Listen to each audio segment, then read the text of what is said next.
Imagine rising from a quiet seaside town in Sweden to the high-speed, adrenaline-fueled world of Formula One racing. A world where legends are born and lives are often cut tragically short. This is the story of Gunnar Nilsson, a man who escaped the predictable path of engineering and military service to chase the roar of engines and the thrill of speed. But beyond the checkered flags and podiums, his was a brief but deeply inspiring journey marked by courage, resilience, and a legacy that goes well beyond the racetrack. Gunnar Axel Arvid Nilsson was born on November 20, 1948 in Helsingborg, a picturesque coastal town on Sweden's west coast, often described as the Pearl on the Öresund coast. He was the second son of Arvid Nilsson, a successful local building contractor, and his wife Elizabeth. From a young age, Gunnar showed a fascination with cars and speed. As a child, he mimicked engine noises and loved sitting on his father's lap to steer the family car. By the time he was 12, he was driving the car around in the family garage, already displaying a daring spirit. At 15, he acquired a moped and became known for his wild driving antics, much to the chagrin of locals. Tragedy struck early when Gunnar's father passed away when he was just 15 years old. This loss left a void, and his mother, Elizabeth, played a crucial role in shaping his determination and character. Though she hoped he would join the family's construction business and initially discouraged his racing ambitions, even offering him a motorboat to keep him away from the racetrack, Gunnar's passion for racing could not be deterred. He first raced homemade go-karts at local tracks and soon became friends with Fredrik af Petersons, a former Mini and Formula V driver who turned reporter. This friendship further fueled Gunnar's dream to race professionally. In 1972, at 23, Gunnar took a decisive step and bought a Formula V car, competing in national races in Sweden. His rookie season saw promise, including a race win at the Mantorp Park circuit. His path towards the pinnacle of motorsport wasn't straightforward, though. Before racing, Gunnar served as a submarine radio officer in the Swedish Navy, where he learned discipline and technical skills. He then pursued engineering studies at Stockholm University, earning a degree over 4 years. Although expected to follow a stable career in construction, Gunnar's heart was set on something faster and far more perilous. With an entrepreneurial spirit, he co-founded a transport company with his associate Dan Molim, which was successful enough to sustain him even as his racing career took off. Inspired by fellow Swedish racers like Ronnie Peterson and Rainer Wiesel, Gunnar set his sights higher, towards Formula 3 and beyond in Britain, the heartland of motor racing at the time. By the mid-1970s, Gunnar Nilsson was beginning to attract attention for his tenacity, technical skill and calm style behind the wheel. But this was only the start of a story that would take him from the quiet streets of Helsingborg to the roaring crowds of Formula One circuits around the world, a journey filled with breathtaking triumphs and heartbreaking trials. After years chasing the dream on smaller tracks and formulas, Gunnar Nilsson's moment arrived in 1976 when the legendary Lotus team offered him a seat in their Formula One squad. The opportunity came under dramatic circumstances. His compatriot Ronnie Peterson abruptly left Lotus after disagreements with team owner Colin Chapman following the Brazilian Grand Prix. Nilsson was handed the daunting responsibility to fill his shoes. Nilsson made his Formula One debut in only the second race of the 1976 season, the South African Grand Prix at Kyalami. The Lotus 77 car was a far cry from the dominant cars of the past, plagued by reliability issues and lacking aerodynamic refinement. Despite these challenges and his rookie status, Gunnar showed impressive composure and determination. Although he qualified last out of 25 drivers, a fire during practice had affected the car's setup. The stage was set for a driver hungry to prove himself. His next race was a non-championship event at Brands Hatch, where he impressed with a strong qualifying and a brief lead hinting at his potential. Then came the first championship race where he made a big impact. At the Spanish Grand Prix in Jarama, Nilsson finished on the podium in third place, just behind motor racing giants James Hunt and Niki Lauda. This remarkable achievement in only his third Formula One race instantly marked him as a driver to watch. Throughout his rookie season, Nilsson's performances were a mix of highs and lows. He secured another podium in Austria, Österreichring, and scored points in several other races, including Germany and Japan. However, crashes in Belgium, Sweden and the Netherlands, combined with recurrent mechanical failures, showed the harsh realities of racing in a less competitive car.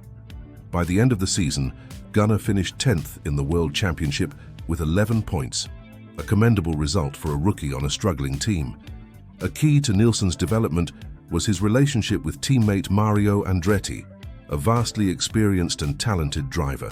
The American not only brought the team back to competitiveness with the Lotus 77, but became a mentor figure, guiding Nilsson through the intricacies of Formula One racing at the highest level. Working side by side, they helped the team improve the car, laying groundwork that would pay dividends the following year. Gunnar Nilsson's rookie season of 1976 was not only a crash course in skill and endurance, but also a testament to his resilience and spirit. In a challenging car and a highly competitive field, he showed flashes of brilliance and the mental toughness that would soon translate into victories. Nilsson entered the 1977 Formula One season with rising expectations. Lotus had developed the revolutionary Lotus 78, better known as the wing car, a major leap forward in aerodynamics and performance. With this car, Nilsson was ready to push further towards success. The season started with promise. Nilsson showed consistency and skill, achieving points finishes in France, Great Britain, Germany and Austria. Notably, he secured a third-place podium finish at the British Grand Prix and a strong fourth place at the French Grand Prix, highlighting his progress as a top-tier driver. But the highlight of the season was unquestionably the Belgian Grand Prix at the Zolder circuit on June 5, 1977. The race day was marked by heavy rain and tricky track conditions. Starting from third on the grid, Nilsson demonstrated extraordinary control and bravery in the wet. After a tense battle through changing conditions and strategic tyre choices, he overtook defending world champion Niki Lauda to claim his first and only Formula One victory, the crowning moment of his career. Despite this triumph, the rest of the 1977 season proved difficult for Nilsson. Reliability issues with the Lotus 78 and increased competition led to a series of retirements and disappointing finishes. Towards the latter part of the year, Gunnar struggled more visibly, grappling with intense headaches and unexplained physical strain, symptoms he initially dismissed as fatigue from racing. At the season's end, after thorough medical examinations, the devastating diagnosis was revealed. Nilsson was suffering from advanced testicular cancer. This news shocked the racing world and marked a sudden and heartbreaking turning point in the young Swedish driver's life. Gunnar Nilsson's promising racing career was tragically interrupted by this devastating diagnosis.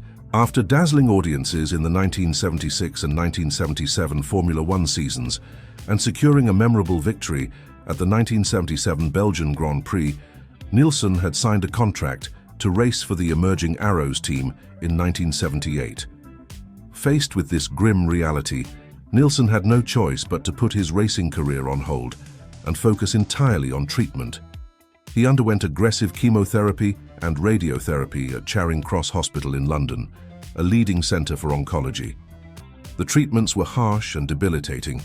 Gunnar lost around 30 kilograms, all his hair, and suffered great physical weakness, but his spirit remained unbroken. During his time at the hospital, Gunnar developed a deep empathy for the children he saw battling cancer alongside him. Despite his own suffering, he refused sedatives, believing those should be reserved for the young patients who needed them most.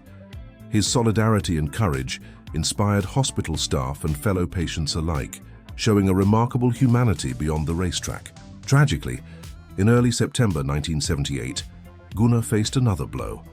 His close friend and compatriot Ronnie Peterson, a fellow Swedish Formula One legend, died following a catastrophic crash at the Italian Grand Prix in Monza.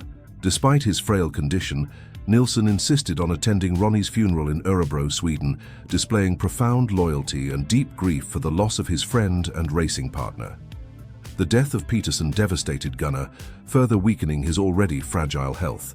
Less than 6 weeks later, on October 20, 1978, Gunnar Nilsson passed away in London at the age of 29. Though his life and career were painfully brief, Nilsson's legacy endures powerfully. His mother founded the Gunnar Nilsson Cancer Foundation shortly after his death, dedicated to cancer research and treatment, especially for children. The foundation gained international recognition, notably when George Harrison of the Beatles donated the proceeds from his 1979 single Faster, a tribute to motor racing heroes, to support its mission. Thanks to advancements spurred by such efforts, testicular cancer is now curable in over 90% of cases, an outcome that might have saved Gunnar had he lived today. Gunnar Nilsson is remembered not only as a gifted driver with an inspiring victory in Formula One, but also as a courageous fighter who faced life's greatest challenges with dignity and generosity.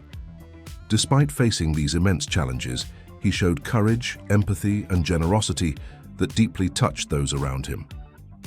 His dedication to his friends, such as attending Ronnie Peterson's funeral despite his frail health, further reveals his loyalty and strength of spirit. His legacy extends beyond racing as a symbol of resilience, kindness, and hope in the face of adversity.